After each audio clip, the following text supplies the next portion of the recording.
Getting pregnant after a miscarriage is possible. And today we're going to hear a story just exactly about that from Sarah as she shares her story because she started to feel like something was wrong potentially with her reproductive function because of her painful periods and her cramping and the quality of her menstrual bleed.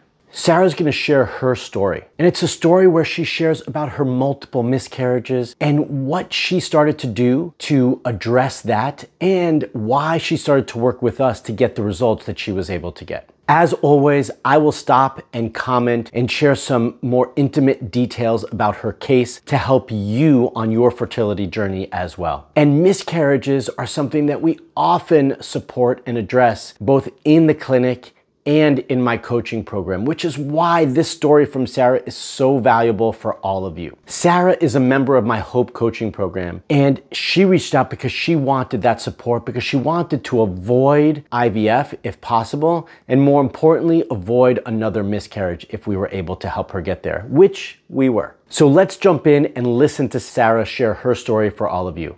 Let's get into it. So my husband and I started trying to conceive when I had just turned 32, and I've always had really horrible periods, so I just always had this expectation it might be difficult to conceive. I don't know why, but I do want to touch on this real quickly. I know I said this earlier that she had this feeling there was going to be an issue. I think it's really important that we listen to our gut, that we listen to our female intuition that's guiding us and telling us.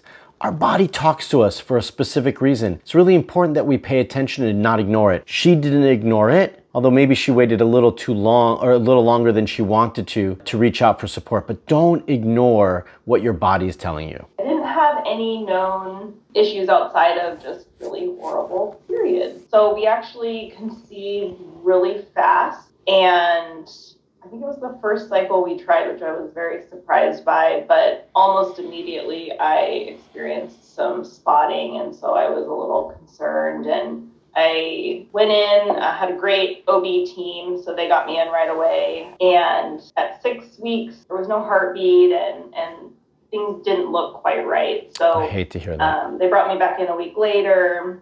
Things still weren't progressing, so then we had a D&C because it did look a little the suspect of a molar pregnancy, which luckily it wasn't. So, first miscarriage, they don't really do much testing, and so they just said, try again. So we tried again and got pregnant again fairly quick in the grand scheme of things. And once again, I started experiencing some spotting pretty early, and kind of the same scenario where went in at 6 weeks, there was no heartbeat, went back in a week later and confirmed that things weren't progressing. So at that point, I just decided it was time to seek a fertility specialist. So I think this is just something that's important to mention, that even though she's at this point had multiple miscarriages, the positive here, the silver lining here, is that she has been able to get pregnant. And that might not be a real silver lining for many of you, but I do see it as a silver lining because it takes one part of the equation out, because we know she's able to conceive, and we really need to now focus on why she's having her losses. And she also, to her credit, realized she needed more support and that she needed to figure out why she was having these losses, which is why she started to reach out, I think, to a fertility clinic. Let's hear. Professionally, I work in a field that also is involved in fertility, so I know a lot more maybe than just an average person, so I was pretty quick to jump on the fertility specialist train and saw a fertility specialist. We did some testing, the very basic testing that a mainstream fertility clinic Always offers. Basic testing here. Didn't really find anything. We decided to incorporate progesterone in my routine just because why not? And which is a good next step, by the way. So I conceived again, and this time I didn't have any spotting. I had way more symptoms, and when I went in at 7 weeks, there was no heartbeat. So the reason here she didn't have spotting this time versus the first two, and the reason why she had much more symptoms, is because of the progesterone. The progesterone medication she was taking, one, increased all of her pregnancy symptoms because it can mimic that. So for those of you who are on progesterone, I don't recommend that you pay attention to all the symptoms, because you might not have any and you might have a lot, and doesn't really mean much. okay? But in her case, we did see that there was some benefit to the progesterone because it mitigated the spotting and bleeding that she was having, so that was good. But in the end, she still ended up in the same place, which was not an ideal situation. At that point, I was just feeling pretty defeated. I can understand. And yeah. I knew there were many more things we could test for, and that clinic wasn't open to testing for these things. And which is often the case. And since I know Mark through my job, I don't know why I didn't think to go to him first, but I knew I had to reach out to him. And so I reached out to Mark, and it was just such a different experience. You know, I sent him all of our blood work, all of the information from our miscarriages, because that was also really the hard part about our journey, was all of our embryos were normal. Mm-hmm. So often the case. So I should comment here as well is that, you know, one of the main things that we're always told, okay, when we have miscarriages is that, oh, it's genetic.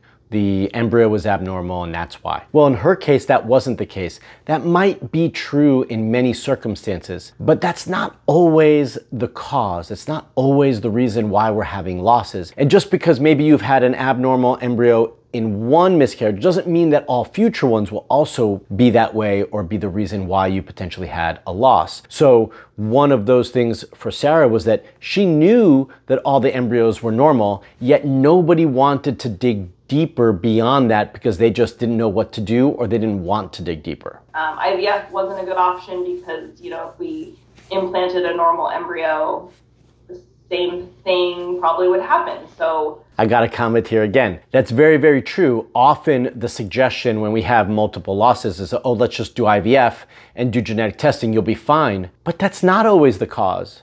That's not always the reason. So if genetic issues are not the underlying cause, IVF is not necessarily going to be the answer for that. So in her case, we knew that. And for those of you who maybe did have an understanding that there was a genetic abnormality for your losses, I would also encourage you to dig deeper anyway, because we don't want to spend all that money, effort, and time and resources to do IVF and to find out that there was still another issue that could have been prevented if we knew about it, but no one bothered to check on it. So reached out to Mark, and you know, when we had our meeting with him, not only did he spend all this time looking over our lab work and testing before our call, what I really appreciated is he went through it all, even though he knew our fertility specialist before would have done that, and just kind of confirmed what we had done based on anything we found. And lo and behold, there was something that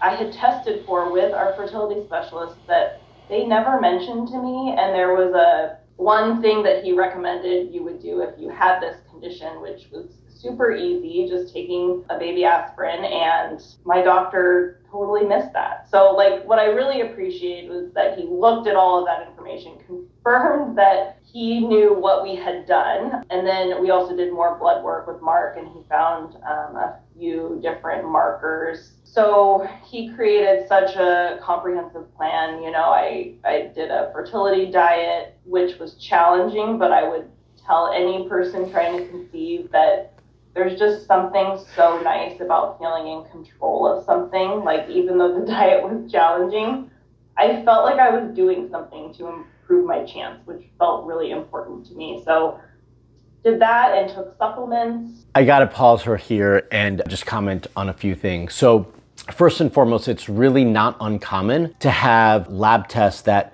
you've run with another physician and they tell you everything's fine, and then often we look at it and see that that's not necessarily the case, that everything is not necessarily fine. So sometimes they just miss things by accident. Sometimes they ignore things because they don't think that they're important.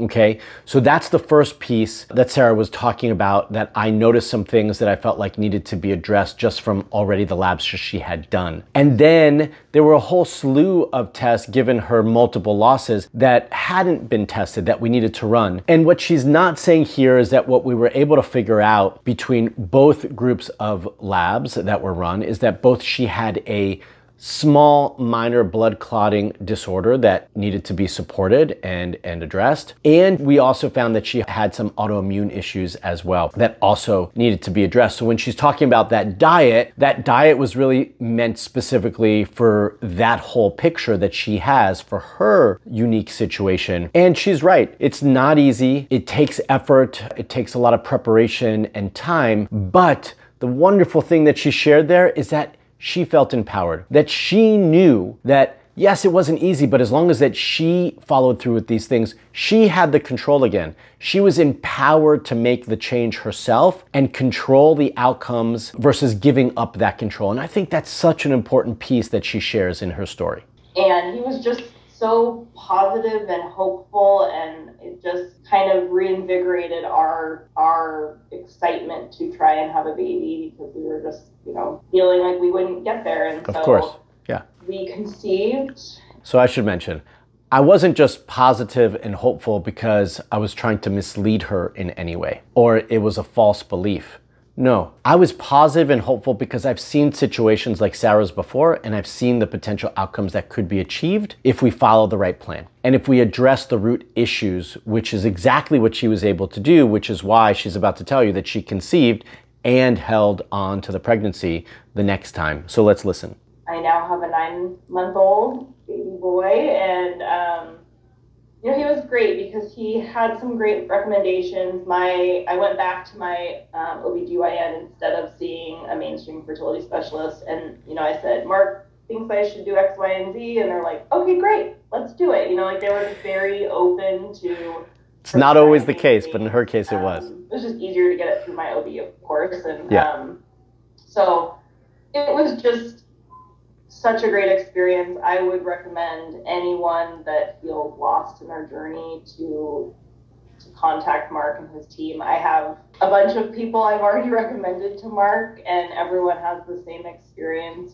Just there's a different thoroughness and a different care that he provides to his patients. And he truly doesn't believe that there's unexplained infertility. That's, at the end of the day, if you're having trouble getting pregnant or experiencing recurrent miscarriages, something is going on. And I completely agree with him that a lot of doctors don't, dig deep enough to find what is happening. And it's not easy to experience miscarriage after miscarriage. So thankful I reached out to him, and I hope that anyone struggling is able to find him or a doctor like him, because it makes all the difference. Those words from Sarah, I get the chills when I hear her say that, because it means so much to me, because this is exactly why I do what I do. Because of situations like this, because of stories like this, because of Sarah's throughout the world. And I know what is possible for all of you, but you all need to take control of your fertility. Don't take the unexplained answers, there's no reason, don't worry about it, you'll get pregnant the next time, as your path. If you don't feel comfortable with the guidance you're getting, if you don't feel comfortable with the answers or lack thereof of answers that you're getting, get the right support that you need. You deserve it, just like Sarah deserved it and was able to get. What was really impactful about Sarah's story for all of you? What did you enjoy? What questions does it bring up? Where does it get your thoughts going? I want to hear from all of you. Comment below and let me know. If you've been trying for too long without answers, if you've had miscarriages without anybody digging deeper, if you need real guidance and support, I want you to know that me and my team, we are here for you. And you can be part of my Hope Coaching program, just like Sarah is and all the other couples that we work with throughout the world. Wherever you are in the world, we can support you through my coaching program. But you do have to apply to qualify. So if you want to see if you qualify and join the team or join the program to get the plan that you deserve, then use the link in the description below to apply. All right, I want to thank you all for watching and sticking through to the end. If you liked this video, give me a thumbs up. If you're not already a subscriber to my channel, hopefully you realize how valuable this channel is or can be for you. So hit that bell to subscribe and get notified when I put out a new video for all of you. And until the next video, stay fertile.